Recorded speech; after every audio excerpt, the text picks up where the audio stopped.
कुछ लोगों ने पूछा है कि कैसे हम भगवान से खुद को कनेक्ट करें, उनकी भक्ति करें, कैसे प्रार्थना करें। क्या भगवान की भक्ति करने के लिए घर छोड़ना ज़रूरी है या फिर सारा दिन बैठ के भजन ध्यान करना ज़रूरी है? चैतन्य महाप्रभु से किसी ने पूछा कि भक्त किसे कहते हैं, भक्त कौन है? उन्होंने कहा 3 प्रकार के भक्त होते हैं।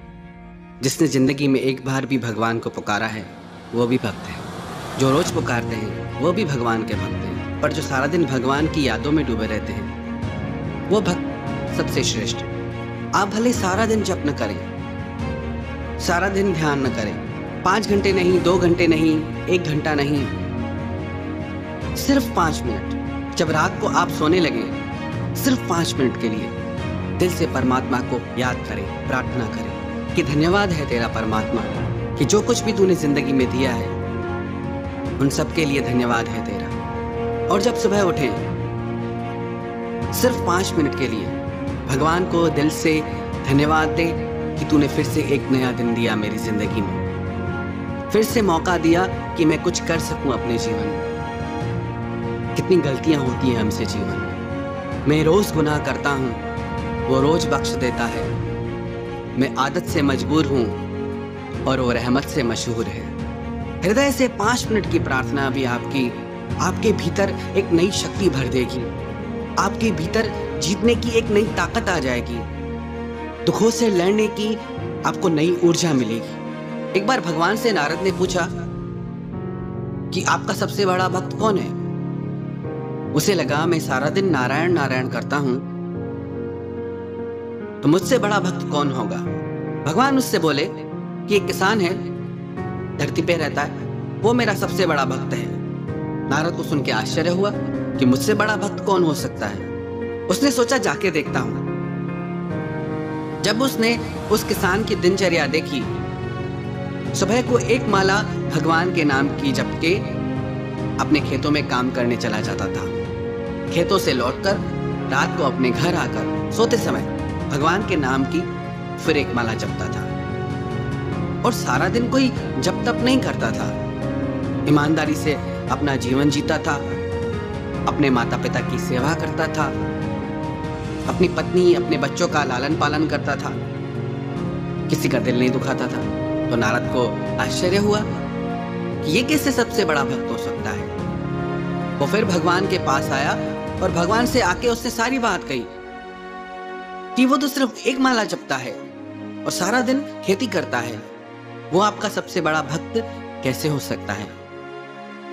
भगवान बोले चाहे वो 1 माला करता है, पर उस 1 माला में वो एक क्षण के लिए भी दुनिया का विचार नहीं करता, दुनिया की बातें नहीं सोचता और अपने कर्तव्य में पूरा है।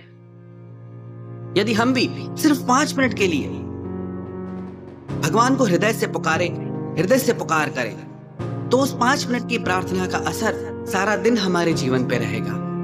पर याद रखना, उन 5 मिनट में 1 सेकंड के लिए भी दुनिया की बातों का ख्याल न करें, दुनिया की तरफ ध्यान न जाए। वो पूरे 5 मिनट परमात्मा को ईमानदारी से समर्पित करें। आपका जो अभी जीवन है उसको आप नोटिस करिए, ध्यान दीजिए और थोड़े दिन सिर्फ ये 5 मिनट भगवान को अपनी जिंदगी के दीजिए। फिर आप खुद इस बात को अनुभव कर पाएंगे, जान पाएंगे कि आपकी जिंदगी में कैसे बदलाव आए हैं। जो शक्ति, जो ऊर्जा आपको मिलेगी उसे आप खुद अनुभव करेंगे। ऐसा नहीं कि प्रार्थना करने के लिए कोई धार्मिक होना जरूरी है। प्राणी मात्र, मनुष्य मात्र अगर परमात्मा को 5 मिनट के लिए भी धन्यवाद देना, अरे हमारी तो इतनी ताकत भी नहीं कि खुद से सांस भी ले सके, वो सब परमात्मा ने ऐसी सुविधा कर दी। हमारी ताकत नहीं कि धरती में से हम अपने खाने के लिए अन्न पैदा कर सके। हम सिर्फ बीज बोते हैं और उसमें फल और फूल वो कुदरत, वो परमात्मा की शक्ति से प्रकट होते हैं। हमारे जीवन में भी ऐसे ही खुशियों के फूल प्रकट हो जाएंगे अगर उसमें प्रार्थना का बीज पड़ जाए तो। एक गांव में 3 भोले भाले साधु आए। वो तीनों परमात्मा को प्रार्थना करते थे। उनकी भावना का, उनकी प्रार्थना का ऐसा असर हुआ पूरे गांव पे कि उनके पास भीड़ आने लगी। तो जो गांव का पादरी था उससे बड़ा आश्चर्य हुआ कि कौन 3 साधु आए हैं। वो उनके पास गया, उसे लगा कि लगता है कि कोई बहुत बड़े विद्वान होंगे, पर उसने आके देखा कि वो तीनों तो बहुत सीधे साधे लग रहे थे, ज्यादा पढ़े लिखे भी नहीं थे। उस पादरी ने पूछा कि तुम कौन सी प्रार्थना करते हो? वो तीनों बोले कि हम पढ़े लिखे नहीं हैं, हमें तो कुछ आता नहीं। हम भगवान से एक ही बात कहते हैं कि भगवान, हम भी 3 और तुम भी 3 हो, और 3 शक्तियों के रूप में भी परमात्मा को हम जानते हैं, एक बनाने वाले, एक पालने वाले और एक उसको लय करने वाले। परमात्मा की 3 शक्तियां। तो हम प्रार्थना करते हैं कि हम भी 3 और तुम भी 3, तो हमारा कल्याण करो। उसे लगा ये किससे लोग हैं, ये किसी प्रार्थना हुई कि हम भी 3 तुम भी 3, हमारा कल्याण करो। उस पादरी ने अपनी जो विधिवत लिखी हुई प्रार्थना थी सारी उनको सिखाई। एक बार सिखाई, उन्हें समझ नहीं आई। दूसरी बार सिखाई, उन्हें समझ नहीं आई। तीसरी बार सिखाई तो कुछ कुछ उन्हें समझ आई।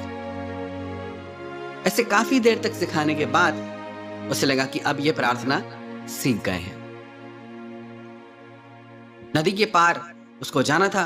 वो अपनी नौका पे चढ़ के जैसे ही जाने लगा, थोड़ा नदी में आगे निकला तो उसने देखा कि वो तीनों पानी पे चलते हुए आ रहे हैं। वो तीनों आके बोले कि धन्यवाद, आपने प्रार्थना सिखाई, पर आपकी प्रार्थना तो हम भूल गए, फिर से सिखाओ। जब उसने देखा कि ये तीनों पानी पे चल रहे हैं, कैसा प्रभाव है इनका,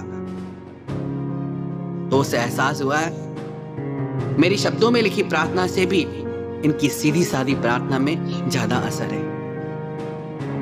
कितनी देर करते हैं उससे ज्यादा इस बात का महत्व है कि हम कैसे करते हैं। बहुत ज्यादा चतुराई नहीं चाहिए कि बहुत ज्यादा हमको पढ़ना लिखना पड़े। सरल हृदय चाहिए। चतुराई चौपट करे, ज्ञानी गोता खाए, और भोले भाले भक्त को तो जल्दी प्रभु मिल जाए। तो यदि ईमानदारी से हम ये 5 मिनट प्रार्थना के अपने जीवन में जोड़ ले, तो विश्वास रखना आप अपनी जिंदगी को कई गुना बेहतर पाएंगे। आपको अपने जीवन में दिव्य ऊर्जा का अनुभव होगा। आपको लगेगा कि हाँ, कि भगवान है मेरे साथ हर बात में। बस आपको अपनी प्रार्थनाओं पे विश्वास जगाना होगा।